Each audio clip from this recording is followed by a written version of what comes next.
my name is Michelle Porras, and ever since I was a little girl, I have loved animals. I've always wanted to help animals, I've always wanted to save animals, I've always wanted to have as many animals as possible.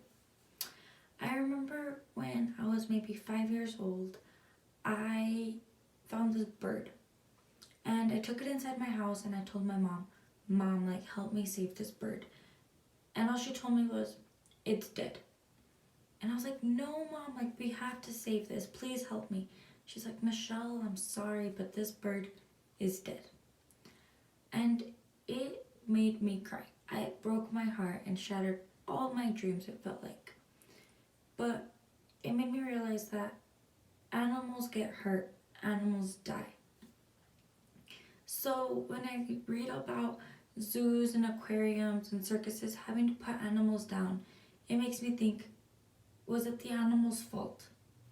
Zoos and aquariums mistreat these animals so much. Zoos often deprive them from food. They make these animals have separation anxiety. They inflict fear and pain. Like, think about it. From one day to the next, you're just not in your home anymore. And you don't have a mom, and you're on your own, and people hit you and hurt you, and you don't know why.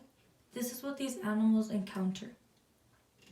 Many zoos often inflict a lot of fear and pain, especially on bigger animals like tigers, lions, bears, etc. They hurt them so badly so that these animals are afraid to be who they are meant to be. And circuses as well, they use elephants and bears and tigers, and these animals are whipped and put to sleep all the time because they do their natural nature, they protect themselves. So I was reading this article about the SeaWorld's orca Shamu, and she's the most famous orca that SeaWorld has had, and she was from SeaWorld San Diego. She was taken away from her mother when she was 3 years old and deprived from food and put in a tiny little tank in order to learn these tricks. As the years went on, they televised this performance, and they made the trainer ride on the orca's back, and the orca snapped. She threw the trainer off and bit down on her leg. After the trainer was released, after having to shove poles down the whale's back, the trainer sued, and they eventually retired Shamu as a performing orca, and she died due to a uterine infection. But this hasn't just happened to her, it's happened to many other animals. It happens in zoos all the time when these animals react and attack, and they either hurt a child or maybe even a trainer or maybe even another animal. They immediately think to euthanize the animal and not think about why they reacted that way. I mean, how would you like it?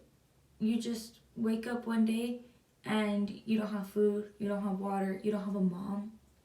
Like, it would make us angry, it would make us sad, and that's what these animals feel like. They go through so much mental and physical trauma that they lose basically their sense of identity. They lose what their basic nature is. In many zoos and in many cases, they often think about what's best, the best way to make profit, basically. They put on shows, they have feeding times, and I know all of us have been to a zoo, all of us have been to an aquarium, and we support these people. We give them money, we give them our time and our attention, and when incidents happen in these places, we often blame the animal, not the people. So I ask you to think about every time you want to go to the zoo or the aquarium, think about how the animals are being treated. Don't think about you, don't think about what society thinks is right. Think about how these animals feel. Animals have rights, animals have feelings, and often we forget about that. We have to think about what's the best way to make our planet a better place, not just for humans, but for everyone that lives on it.